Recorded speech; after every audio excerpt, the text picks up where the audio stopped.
What does new offensive coordinator Liam Coen bring to the Buccaneers? That and more on today's episode of Locked On Bucs. Your daily Tampa Bay Buccaneers podcast, part of the Locked On Podcast Network. Your team every day.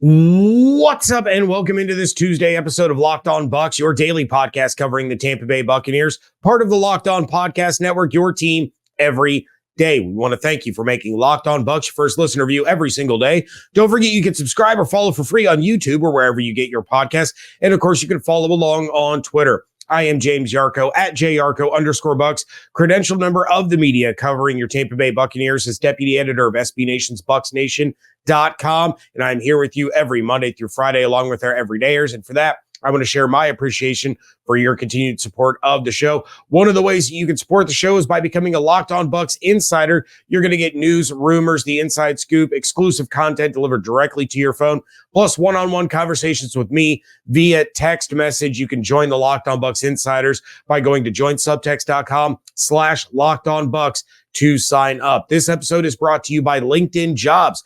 LinkedIn Jobs helps you find the qualified candidates you want to talk to faster. Post your job for free at LinkedIn.com/LockedOnNFL. That's LinkedIn.com/LockedOnNFL to post your job for free. Terms and conditions apply. The Buccaneers have started conducting interviews for their vacant special teams coordinator position. That is coming up in a little bit. But first, I am joined by the editor of A Sea of Blue, SB Nation's page dedicated to University of Kentucky athletics, Tristan Pharis. He is going to tell us what the Bucs and Bucs fans can expect from Liam Coen as their new offensive coordinator. So without further ado, going to jump into that interview with Tristan Pharis. I'm joined now by the editor of A Sea of Blue, SB Nation's page dedicated to the University of Kentucky, as well as the founder of Kentucky Insider on Twitter at TristanUDA, Tristan Pharis. Tristan, thank you so much for jumping on. Really appreciate you coming in and giving the Locked On Bucs listeners some insight today on Liam Coen. Yes, sir. I appreciate you having me on, and glad you guys have him now. All right, well, let's start things off here. Liam Coen was hired as the Buccaneers offensive coordinator, but he's been with the University of Kentucky for 2 of the last 3 years. Offensive coordinator and quarterbacks coach in 2021, left for the Rams in 2022, returned last year to be the offensive coordinator and quarterbacks coach at Kentucky again. What's kind of the feeling or the mood with Kentucky fans seeing him leave yet again after just 1 year with the team? Yeah, so he's in terms of the Kentucky football program, he's kind of got some heat off of him right now just because the basketball team just lost to Tennessee. But fans aren't happy, to say the least. Just because, let's rewind back to January of last year when he returned from the Rams. He said he wanted to plant roots. I think the staff and everybody kind of understood the first time. He's been under Sean McVay for several years before he came to Kentucky. It was an NFL job for the defending Super Bowl champions. Everybody kind of understood it at the time. But then you say you want to plant roots, stay a year, you kind of have a gentleman's agreement somewhere in there. And I'm sure some of it falls on Stoops for why he's not here. But you can't blame the guy. He's going back to the NFL. That's where he wants to be. But yeah, it's not the best of moods for Kentucky fans right now. Yeah, well, and honestly, Buccaneers fans can sympathize, right? Dave Canales got hired last year. He was talking about wanting to be in Tampa long-term, build something really special, and then he leaves after 1 year for a head coaching gig. But obviously, people wouldn't be bothered if he wasn't good at what he did, right? So what is it that Cohen is really bringing to the Tampa Bay Buccaneers? Yeah, so Liam Coen, like you said, it's a compliment for Kentucky football. Obviously, we're not the top of the SEC, so when an NFL team wants your offensive coordinator, that means you're doing something right if you're Kentucky. So Liam Coen, he's obviously been a popular name in college and NFL job searches, and for good reason. Players love him. He's been a really good recruiter in college. Obviously, it's not as important in the NFL, but player relationships matter in the NFL. And I know he and Baker Mayfield quite liked each other. Were when they were in LA. So I think that helps you guys definitely going forward. And I kind of just I don't cover the NFL as much as you do, but just schematically, it seems like things make sense. He likes play action passes. You guys have Rashad White. He likes dual threat running backs. He's dealt with quite a few here at Kentucky. That's the position we've had success with. So I think just fit wise and everything, it just makes sense for you guys. And like I said, if so many people want him, he's doing something right, and he's got momentum going for him. Yeah, there's no doubt. And in fact, I just saw that in the history of University of Kentucky football, they have 6 seasons where the offense has scored 50 touchdowns or more. And Liam Coen was the offensive coordinator for 2 of those 6 seasons. So obviously he knows what he's doing. And I know a big part of him returning to Kentucky after going to the Rams for a year was his love and his desire to call plays, which wasn't something that he was able to do as the offensive coordinator in Los Angeles because you have Sean McVay there, right? So you take a look at kind of his style of play calling is coming from a team that over the course of the last 2 years with 2 different offensive coordinators, things became slightly predictable and a little bit, I don't want to say vanilla because Dave Canales certainly injected some creative things, but situational football became very predictable for Buccaneers fans. Would you consider Liam Coen's style of play calling kind of predictable where on first down, more often than not, he's going to do this? On second and long, more often than not, he's going to do this? Or does he like to kind of change things up and really try to catch defenses by surprise? He likes to change things up. It kind of depends on the personnel that's out on the field for the most part. Now, when you're Kentucky and you have to play not any disrespect for MAC teams, play 4 times a year, you don't really show a lot in those games. But when you go up against the Georgia and Alabamas, you've seen some of his creativity. He uses all the field. It's not just up and down, side to side. He goes lateral, up and down.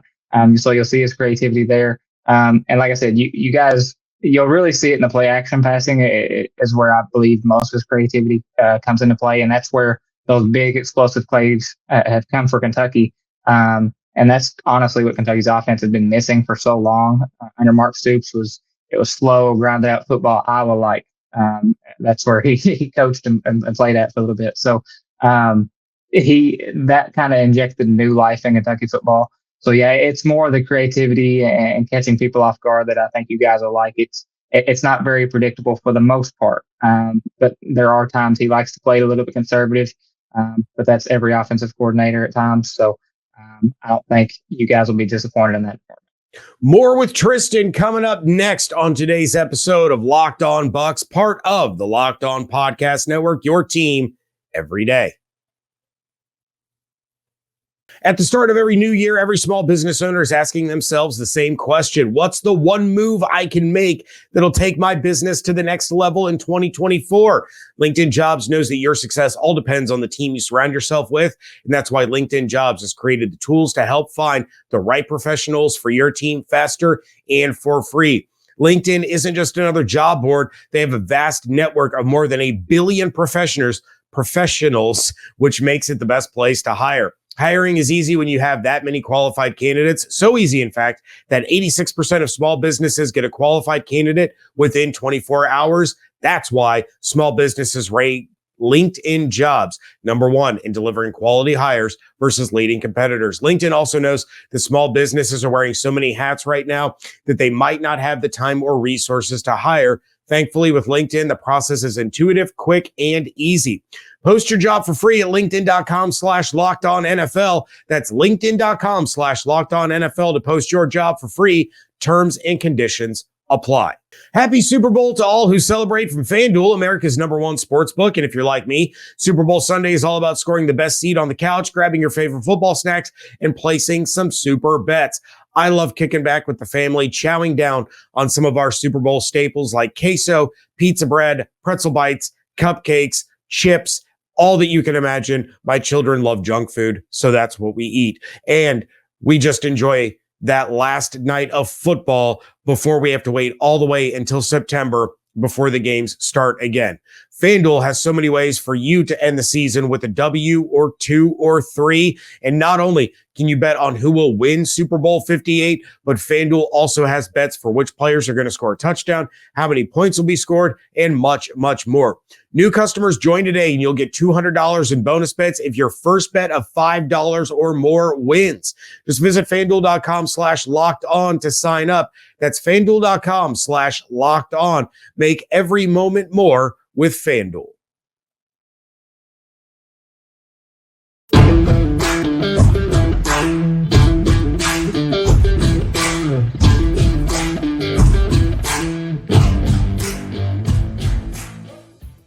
Thank you again for making Locked On Bucs your first listen or view every single day. Everydayers, make sure you are coming back tomorrow. Not sure if it's going to be a WTSP Wednesday or not quite yet.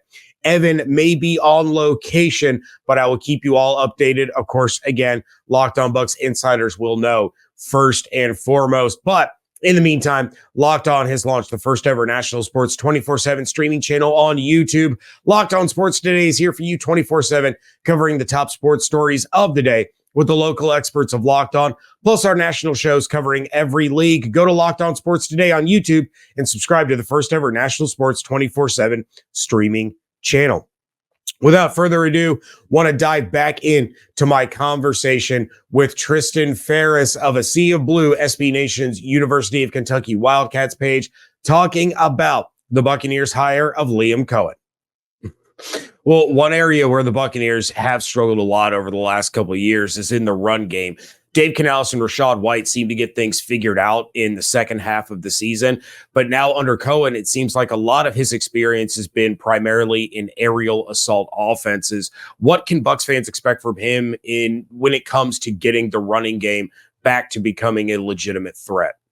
I don't think that'll be too much of an issue, honestly. Like I said, the running back is a position Kentucky's been really, really good at the last decade. You've had probably 3 of the greatest 5 running backs in Kentucky football history come in the last 6-7 years.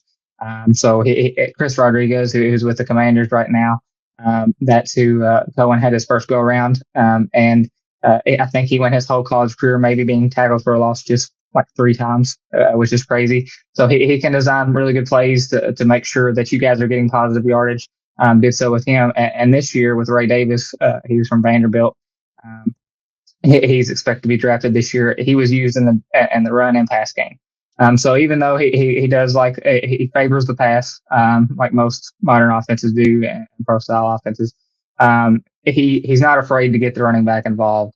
And especially when you guys have a guy like Rachaad White, who had a great season this year, I think he's going to be happy to have him as a weapon. So don't worry about him not using him. Yeah, if there's one thing the Bucs fans do love about Rachaad White, it is the fact that he is that dual threat. It really, if he wasn't that dual threat, I don't know if the run game has the resurgence that it has in the second half of the year. The Bucs started running through the air a lot with these little dump offs to Rachaad White, and it really turned him into a dynamic player. Hopefully, Cohen's able to do the same.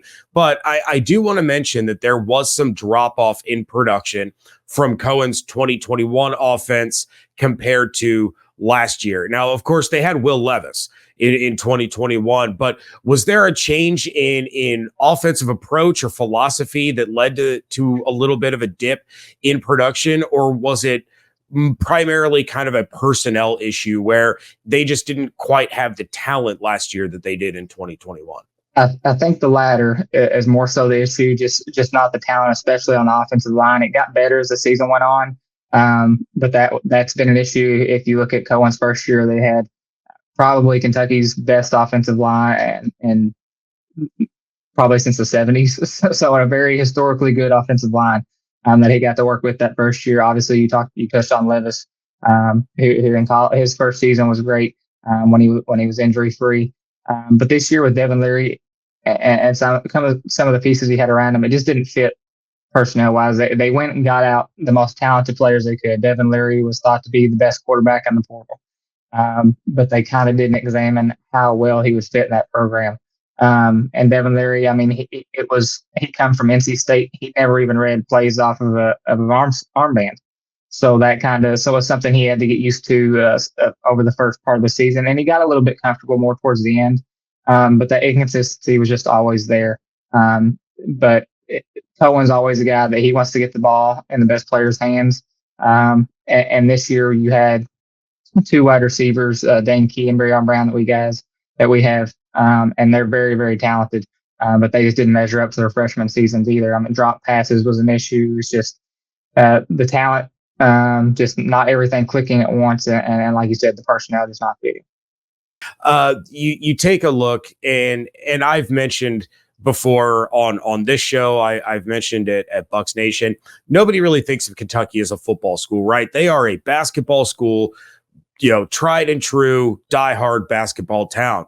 But under Cohen, as far as the offense anyway, they've been a pretty decent football team. They were, back in 2021, they finished in the top 20 in the NCAA. And you take a look at how difficult that Southeastern Conference is. And you mentioned Georgia and Alabama and Tennessee and some really LSU. We're talking top tier football schools.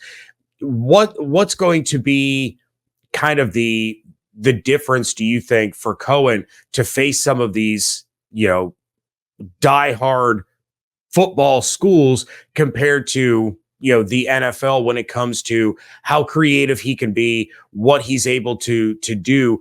You look at college offenses, you look at NFL offenses, they can be pretty drastically different. So how can Cohen kind of mesh the two of those worlds together to maximize the talent on the Bucs roster? Yeah, I think with the NFL experience he had under McVay, I think obviously he's wanted to be in the NFL this whole time. I think if there was a way that he was successful in that first run with the Rams and that he could have called plays, I don't even know if he ever comes back to Kentucky. I just think it was a perfect storm for him to come back for one season. But just the one thing that he really didn't like at the college level, and he was really good at biting his tongue about it, was just sometimes you have to develop guys too much. And that means maybe you take a freshman that is really underrated, especially at a school like Kentucky, because you're not going to get five-star wide receivers like you are at Alabama that has a plethora of physical tools and stuff like that. So I think he's going to be pleasured by not having to work through some of those issues.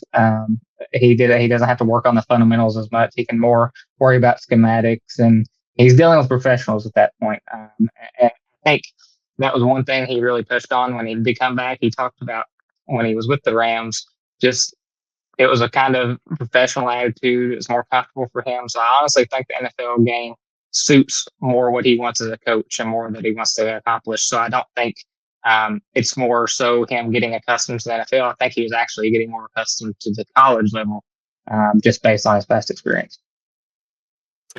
Moving away from kind of the play calling, the X's and O's, the game day kind of ritual, what kind of person are the Buccaneers getting in Cohen? They're coming from Dave Canales, who was a really super high energy guy. He was running around all over the practice field, and they've had guys like Bruce Arians, who gets red-faced and angry at just about everything. Same with, Gruden in the past, but, that was years and years ago. But what kind of person are the Bucs getting as a coach?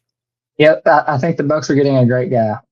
Obviously, it's unfortunate that the Kentucky fans are losing him, but I do think he's a really good person off the field. So I think you guys are getting a high character guy, and I think that's why so many players loved and wanted to play for him. He was honest with them at all times, and he was just all about them. If you talk to any recruit that he recruited, Cohen was one of the few coaches, if not the only coach in some of their recruitments, that told them what they were going to be used for on the offense, how exactly they're going to be used for. I mean, he's just straight up and honest with them, how they're going to be used, and just around the program, he fit into the culture. He was all about the work. He was all about the ethic. He's not trying to take any shortcuts. He wants to do things the right way. Now, I don't think the Kentucky staff's very happy with this, with him leaving this go around. But I do think altogether, you guys off the field are getting a great guy.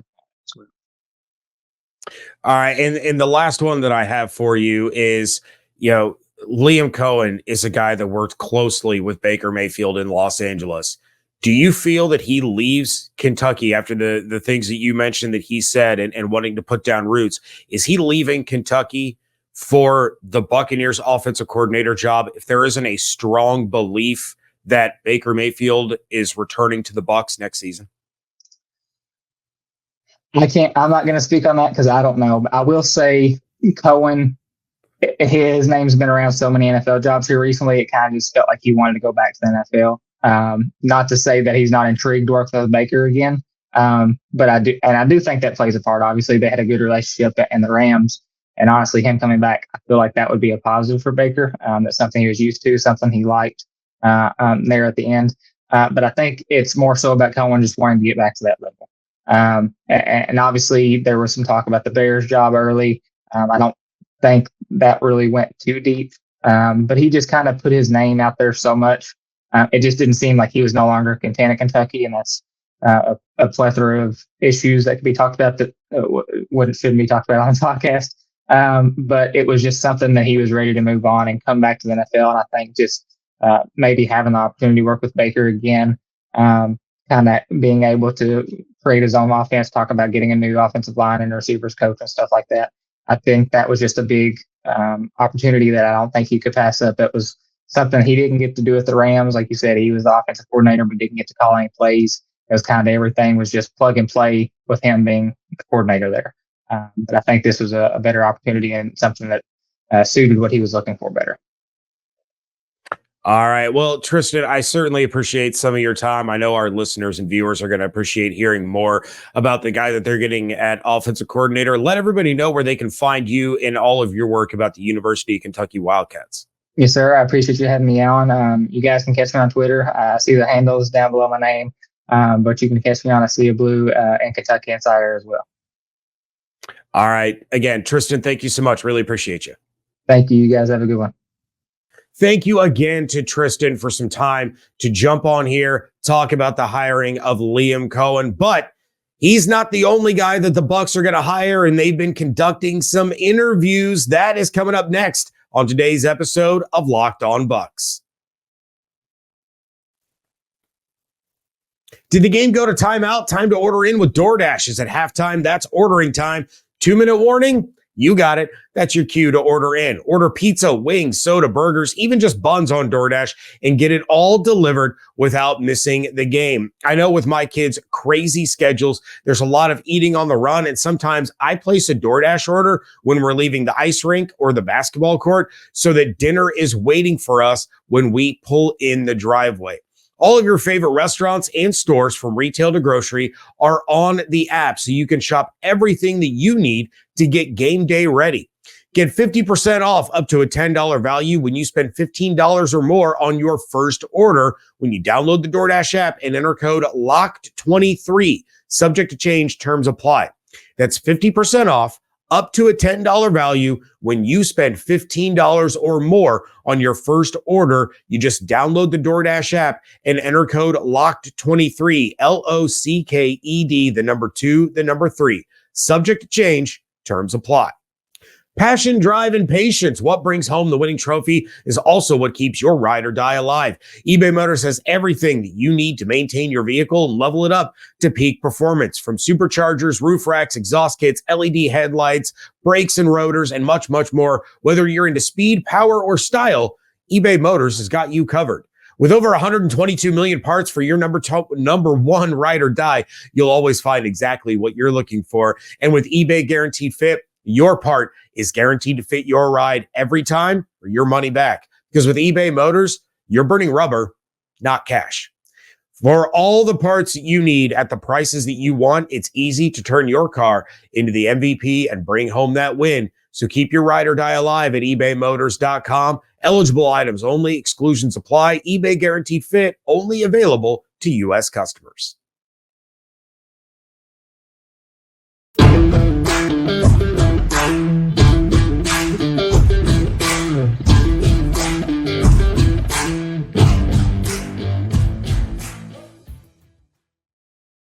Wrapping things up here on a Tuesday edition of the Locked On Bucs podcast. Just some notes to finish things up today as the Buccaneers continue to look for candidates to fill out their coaching staff. The retirement of special teams coordinator Keith Armstrong was officially announced by the team, and the Bucs have conducted a few interviews so far to fill that role. So they have interviewed Thomas McGoy and Craig Aukerman, as well as internal candidate Keith Tandy. So McGoy, who was the New York Giants special teams coordinator, began coaching in 1998 as a graduate assistant at Houston. In 2002, he was made the Chiefs' assistant special teams coordinator before returning to Houston as their special teams coordinator, then being named special teams coordinator and quarterbacks coach in 2004. He was the assistant special teams coordinator with the Denver Broncos from 2005 to 2006, assistant special teams coordinator with the Giants from 2007 to 2010, special teams coordinator at LSU from 2011 to 2013, special teams coordinator with the Jets in 14, the 49ers in 2015, the Panthers in 2016 and 2017, before returning to the Giants and being their special teams coordinator since 2018. During that stint from 2018 to the present, the Giants were 6th in the NFL in field goal percentage, 5th in kickoff return average, and 9th in opponent punt return average.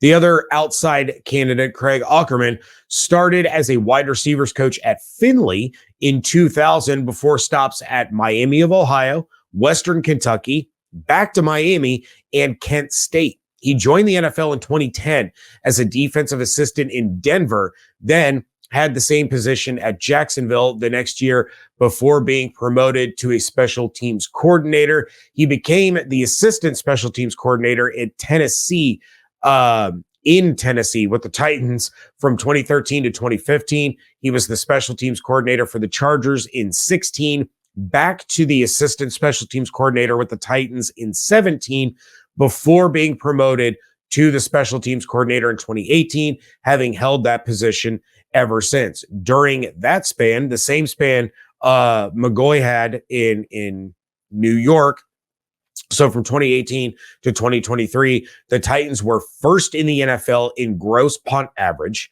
4th in net average, and he saw 2 punters get Pro Bowl nods and second team All-Pro. So pretty solid track record there for Aukerman. Then the Bucs interviewed internal candidate Keith Tandy, who has been with the Bucs as a coach since 2020 as a defensive and special teams assistant. And then, of course, Tandy, you may remember, was a player for the Buccaneers back in 2012. He played 6 seasons for them, played his final season in the NFL with the Atlanta Falcons before joining the Buccaneers coaching staff there in 2020. But then came across this right before I was getting ready to record. But according to Nick Underhill, who is as tied in with the New Orleans Saints as you could possibly get, the Tampa Bay Buccaneers are going to interview New Orleans Saints special team assistant Phil Galliano for that special teams coordinator position. Now, Galliano has been with New Orleans for the last 5 seasons under special teams coordinator Darren Rizzi,